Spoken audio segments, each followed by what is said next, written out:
Chers frères et sœurs en Christ, bonjour et bienvenue sur la chaîne L'Éternel est mon berger.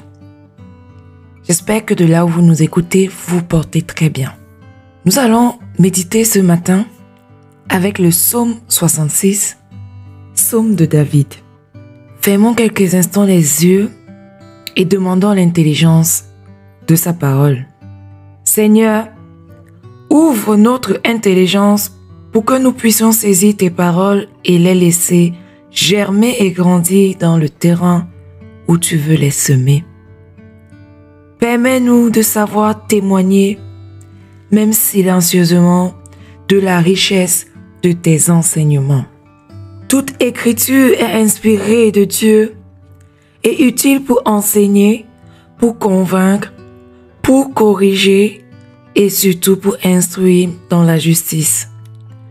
Assiste-nous, Seigneur, lors de cette lecture de méditation et aide-nous à comprendre tes saintes écritures. Nous lisons le psaume 66. Là, il est écrit: Poussez vers Dieu des cris de joie, vous tous habitants de la terre. Chantez la gloire de son nom. Célébrez sa gloire par vos louanges. Dites à Dieu que tes œuvres sont redoutables. À cause de la grandeur de ta force, tes ennemis te flattent.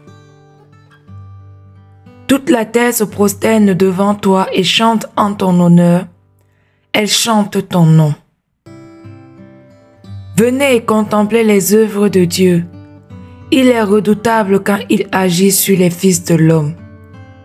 Il changea la mer en une terre sèche. On traversa le fleuve à pied. Alors nous nous réjouissons en lui. Il domine éternellement par sa puissance. Ses yeux observent les nations, que les rebelles ne s'élèvent pas. Peuple, bénissez notre Dieu, faites retentir sa louange. Il a conservé la vie à notre âme, et il n'a pas permis que notre pied chancela.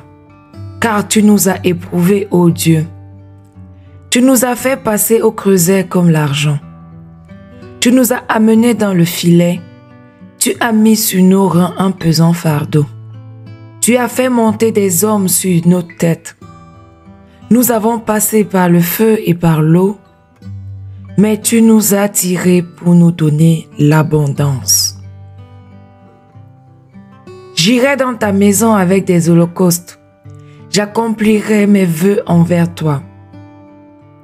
Pour eux, mes lèvres se sont ouvertes et ma bouche les a prononcées dans ma détresse.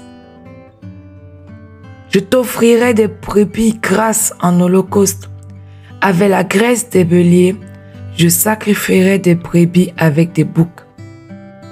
Venez, écoutez, vous tous qui craignez Dieu, et je raconterai ce qu'il a fait à mon âme. J'ai crié à lui dans ma bouche, et la louange a été sur ma langue. Si j'avais conçu l'iniquité dans mon cœur, le Seigneur ne m'aurait pas exaucé. Mais Dieu m'a exaucé. Il a été attentif à la voix de ma prière. Béni soit Dieu qui n'a pas rejeté ma prière et qui ne m'a pas retiré sa bonté.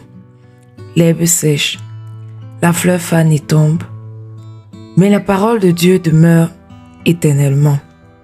Amen. Que le cœur de ceux qui cherchent l'Éternel se réjouisse en lui. Ayez toujours recours, mes amis, à l'Éternel et à son appui, car l'Éternel est celui-là qui exaucera votre prière. Quand on regarde les deux derniers versets, « Mais Dieu m'a exaucé, il a été attentif à la voix de ma prière. Béni soit Dieu qui n'a pas rejeté ma prière. » Alors, chers frères et sœurs en Christ, sachez que l'Éternel ne rejettera pas votre prière. Il sonde déjà vos cœurs. Il sait ce dont vous avez besoin. Dites-le lui simplement avec des paroles que vous comprenez, des paroles que vous connaissez, mais il faut que ça vienne du cœur. Enfant Jésus, toi qui aimes les doux et les humbles, Bannis de nos cœurs tout orgueil et toute ambition humaine en cette journée. Purifie-nous de l'amertume destructrice de la jalousie et accorde-nous la grâce de choisir la dernière place, Seigneur. Amen. Tu as dit toi-même, Seigneur, élève-toi et tu seras abaissé, et abaisse-toi et tu seras élevé.